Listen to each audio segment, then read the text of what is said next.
สวัสดีครับเอฟซีที่นี่วิธีชาวบ้านและวิธีเรียบง่ายครับพี่น้องครับ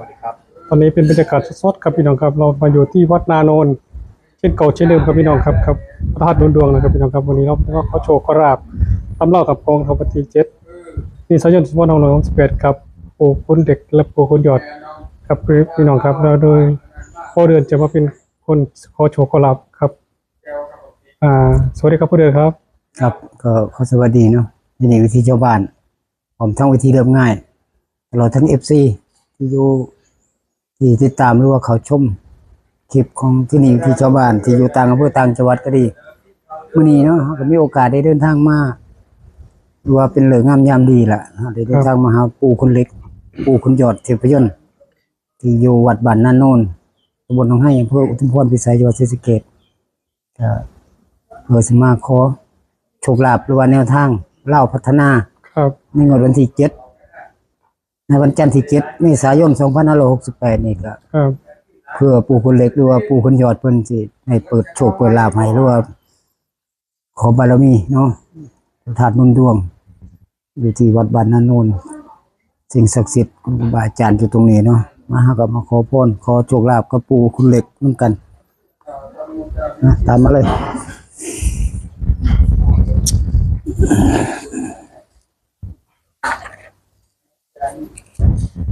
ไปแจกยิงด้วยต้นปิดมันอ่อนไปเช่นพี่เดือนครับ เอ้าชิบหายแล้วถูกหายตัวเลขหายว่าสวัสดีครั ครับพี่น้องครับตอนนี้เป็นบรรยากาศสดๆนะครับพี่น้องครับ วันนี้ก็อากาศร้อนคือคนที่ตกเนาะที่สบาย บรรยากาศร้อนมากเลยครับ ติดดอกมันบ่มีแก๊สมีแต่มีเขาว่าคนบ่มีไฟนะนี่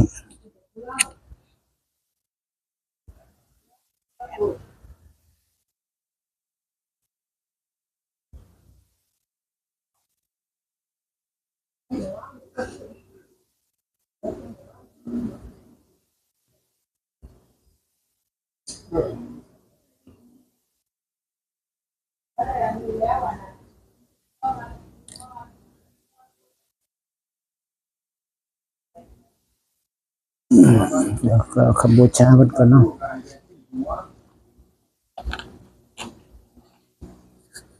สาธุ ตั้งคิดอธิษฐานไปพร้อมกันกับพ่อเดือนครับพี่น้องครับ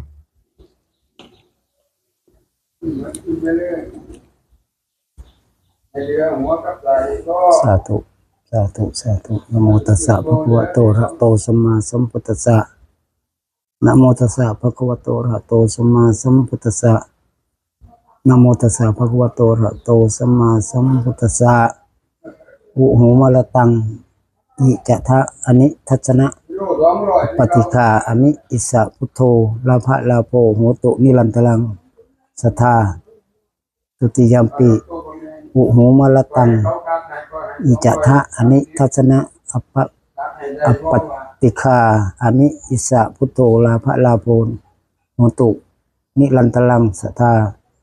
ตติยมปิอุโหมลตังอิจะทะอนิทัสสนะอปปติฆาอามิอิสะพุทโธลาภะลาโภโหตุนิรันตรังสัทธาสาธุสาธุสาธุสาธุเด้อปู่คุณเล็กปู่คุณยอดเทพยนต์นี่ก็ลูกค้าเองเลยตลอดทั้งพี่น้อง FC ที่อยู่ต่างอำเภอต่างจังหวัดก็ดีได้มาขอพรขอโชคลาภกับปู่คุณเล็กปู่คุณยอดแนวทางเราพัฒนาในงวดวันที่7ในวันจันทร์ที่7เมษายน2568เนาะก็ขอบารมีสิ่งศักดิ์สิทธิ์อยู่ตรงนี้หรือว่าปู่คุณเล็กปู่คุณยอดเทพยนต์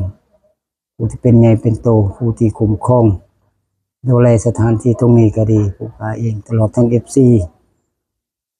ขอได้มาขอพรขอโชคลาภนำเราพัฒนาในงวดวันที่7เด้อจังได๋ก็ขอบารมีปู่คุณเล็กปู่คุณยอดจงเปิดโชคเปิดดวงและเปิดโชคเปิดลาภให้ FC ให้พี่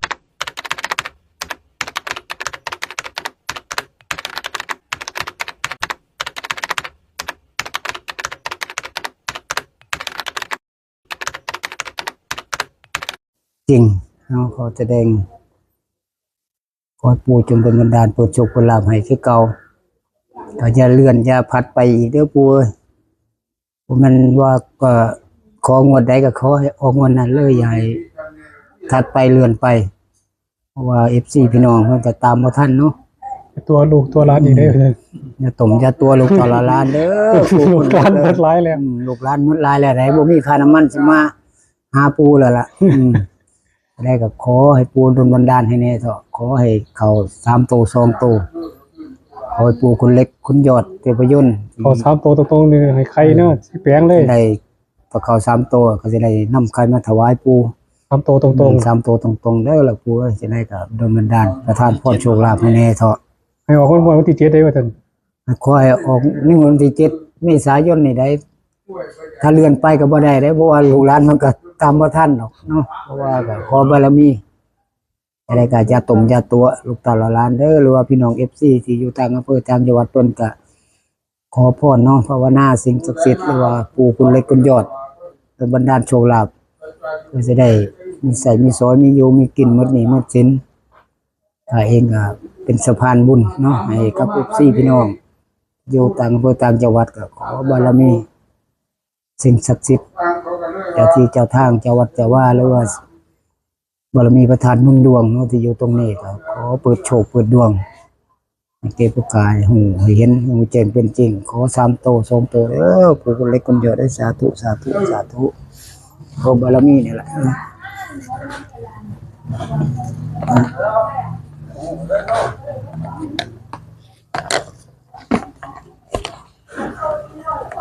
สาธุสาธุเด้อผู้คนเล็กคนเดียว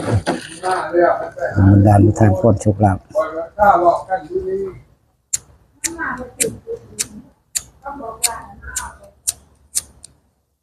ที่บติด ครับพี่น้องครับโลลูนถูกโอเดินไปด้วยกันครับพี่น้องครับ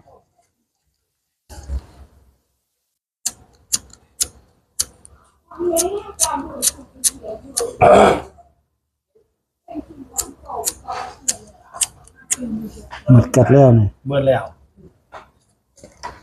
เบิดแล้วเปิดไฟแล้วพี่น้องครับ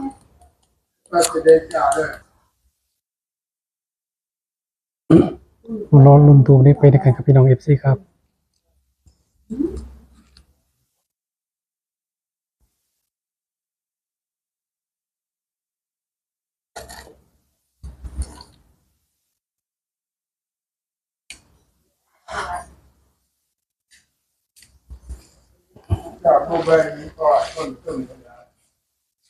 บอกปู่คนสาธุสาธุสาธุนะโมตัสสะภะคะวะโตอะระหะโตสัมมาสัมพุทธัสสะนะโมตัสสะภะคะวะโตอะระหะโตสัมมาสัมพุทธัสสะนะโมตัสสะภะคะวะโตอะระหะโตสัมมาสัมพุทธัสสะอุมารตังอิทัตถะอิจาทะอนิทัศนะอัปปะปฏิทกาอนิอิสสะพุทโธลาภะลาภนะโมโตนิรันตรังสาธุสาธุสาธุเด้อพ่อปู่คุณเล็กเทพยนต์ว่าปู่คุณยอดเทพยนต์ที่สถิตอยู่ณสถานที่ตรงนี้ก็ดีผู้กาเองหรือว่าพี่น้อง FC ที่ติดตามหรือว่าอยู่ต่างอำเภอต่างจังหวัดก็ดีว่าขอพรขอโชคขอลาภกับพ่อปู่คุณเล็กหรือว่าปู่คุณยอดเทพยนต์ก็ขอจงปู่จงเปิดโชคเปิดดวงเปิดลาภให้ผู้ค้าให้พี่น้อง FC ได้มูเจงเป็นจริงขอบารมีสิ่งศักดิ์สิทธิ์ที่อยู่ในบริเวณนี้ก็ดีเนาะก็ขอจงบันดาลเปิดโชคเปิดลาภให้แล้วก็ได้มูเจงเป็นจริงในถูกมงคลเราถูกเสียงท้ายเล่มนี้เด้อในเป็นเล่าพัฒนาในวันจันทร์ที่7 เมษายน 2568นี่ก็ขอปู่คุณเล็กคุณยอดจงดลบันดาลโชคลาภให้กับผู้ค้า เห็น3ตัวตรงๆได้ถูกเลยมีเด้ 3 อ ตัวตรงๆเด้อก็อย่าเลื่อนอย่าพัดไปอีกเด้อปู่ขอมือใดก็คือให้ออกมือนั้นก็อย่าเลื่อนมือเลื่อนเว้นให้ผู้ค้าหรือว่า FC พี่น้องเพิ่นก็อาจจะตามบ่ทันหรือว่าอาจจะจับบ่ถูกจับบ่ได้เด้อจังไดก็ขอปู่ดลบันดาล เอารอลุ้นด้วยกันครับพี่น้องครับ ตายที่เยอะ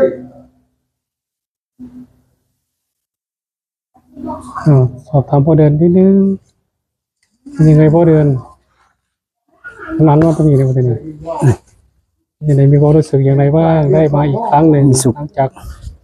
หวยออกไปแล้ว ก็คือ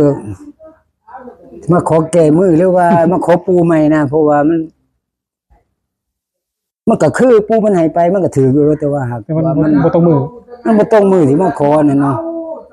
แต่ว่าก็เขาเกือบทุกงวดอยู่ แม่น แต่หากบ่ออกในมือที่มาขอก็มันก็เลยพัดไปงวดหนึง ครับ คือขอมันนั่นเลข554ที่ออกมันขึ้นน่ะมันขอมันวันที่มันออกวันที่2น่ะ ครับ ขอวันที่2แต่มันบ่ออกมันออกวันที่4 อันนี้ วันที่4เนาะ มือนี้พอเดือนคอร์สตรงๆเลย มื้อนี้จังได๋ก็ว่าอย่าพัดอย่าเปลี่ยนอย่าเลื่อนอย่าถอยหน้าถอยหลังเพราะว่า FC พี่น้องก็หมดสิต่อสู้ต่อไปข้างหน้าแล้วล่ะว่าจังได๋ก็ขอบารมีปู่จงดลบันดาลให้ต่อย่าให้พี่น้องเพิ่นเพราะว่ามันก็หมดไปหลายแล้วเนาะถ้ามันเลขมันบ่เข้าหรือว่าเอาบ่ได้มันก็หมดไปคือว่าติ ครับ ขอบารมีปู่เมตตาสงสารให้เด้อจังไดก็ขอให้เขา ไปลุ้น 3ตัวตรง ไปลุ้นเลยตัวไปกันเนาะ ๆมาเบิ่งมาลุ้นนํกันเบิ่ง FC ทุกท่านทุกคนเนาะ ครับพี่น้องครับตัวแรกน่าจะเป็น7เนาะพิธีเรียบไง ครับผม ตัวที่2นี่เป็นอะไร ดีครับ น่าจะเป็น474 ใช่ครับ 4นี่มาทุกที่ทุกที่เนาะ ใช่ลดให้แต้มหนึ่งเพิ่มให้แต้มหนึงตลอดเลย ตัวจะได้ห้ามตัดนะคือแล้วไหมก็คือกลัวที่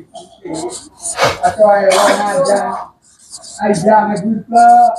ยางไอ้บุญเปล่าด้วย ครับพี่น้อง นะคือเฮ้อาจารย์ว่างานนี่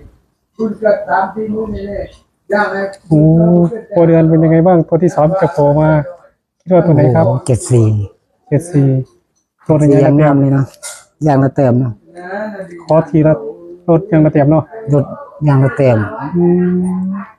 เที่ยวนั้นก็ลดไปนี่แหละเที่ยวที่มันออกอะกันยังไงบ้านโดได้84บ้านนี้ได้74นั่น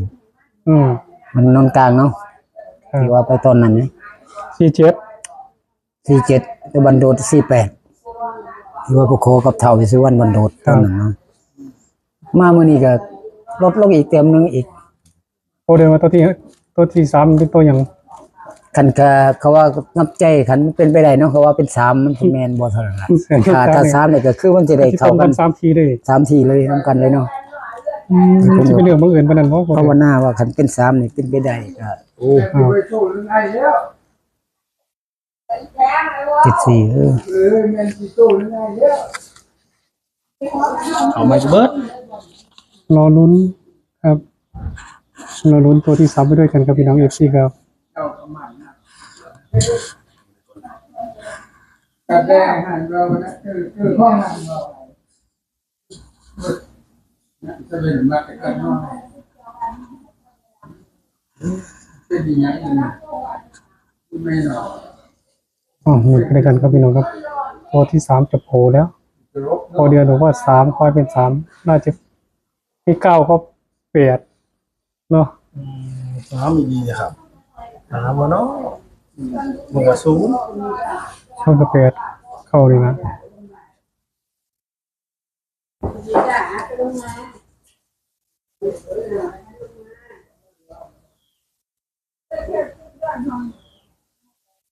นี่อะไรเนาะ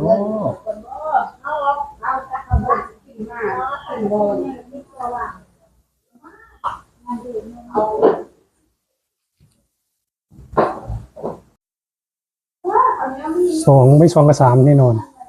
ใช่ไม่ ไม่ใช่2กับ3อ๋อ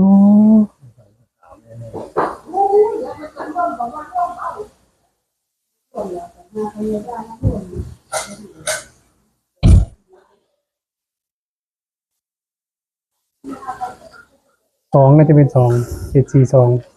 ไม่แน่โหสามก็ได้นะ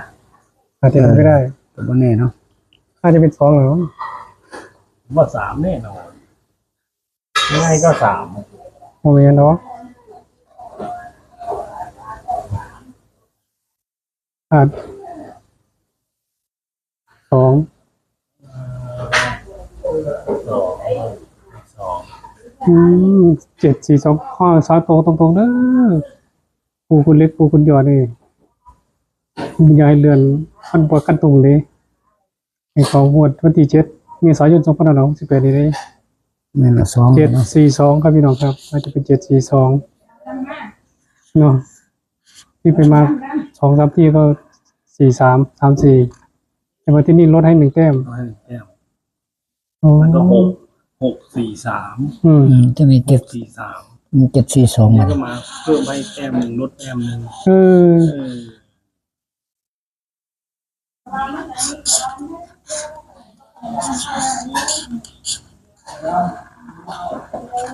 ตอนไหนกินแล้วมันก็กินแน่ รอไปสรุปด้วยกันครับ เดี๋ยวยังไม่เสร็จครับ ยังไม่เสร็จไม่เสร็จก่อนดูว่าเลขชัดเจนเนาะ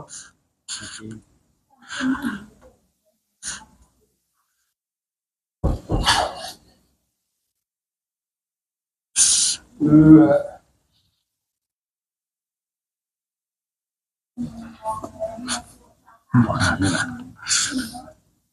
น่าจะเป็น2กับพี่น้องครับ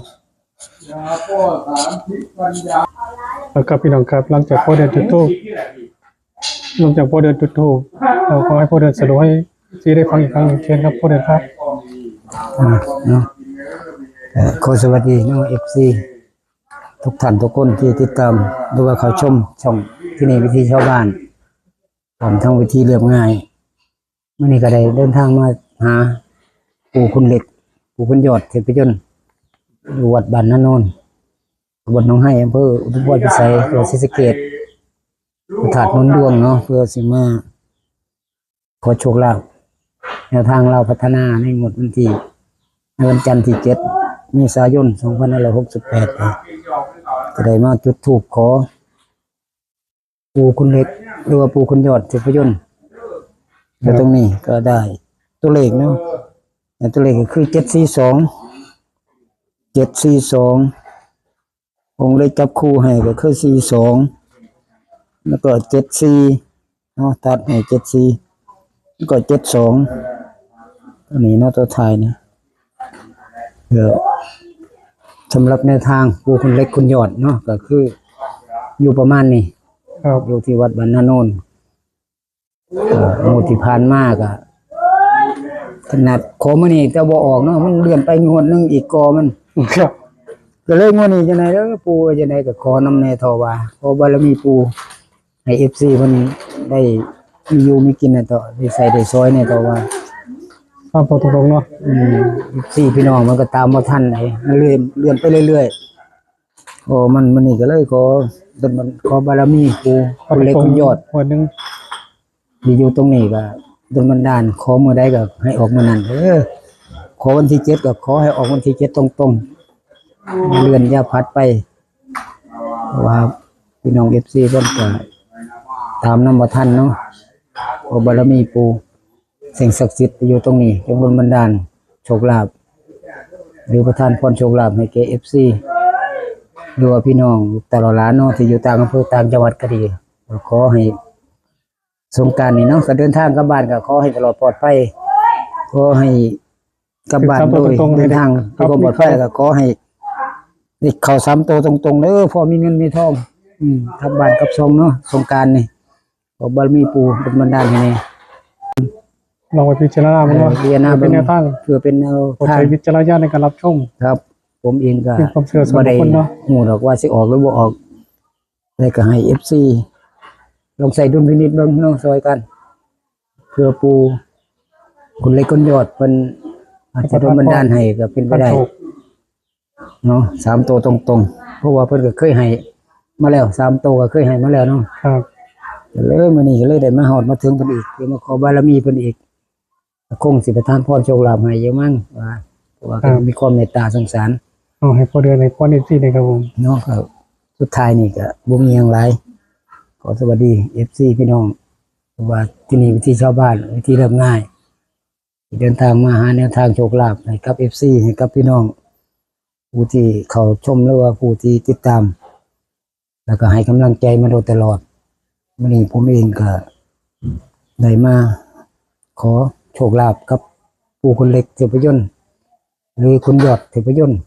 อยู่วัดบ้านนาโนนก็ได้ตัวเลข742ขอให้บารมีปู่จงดลบันดาลนำไปเบิ่งไปเลียวไปจับใส่ให้ FC ให้พี่น้องได้รับโชครับชัยในวันจันทร์ที่7เมษายน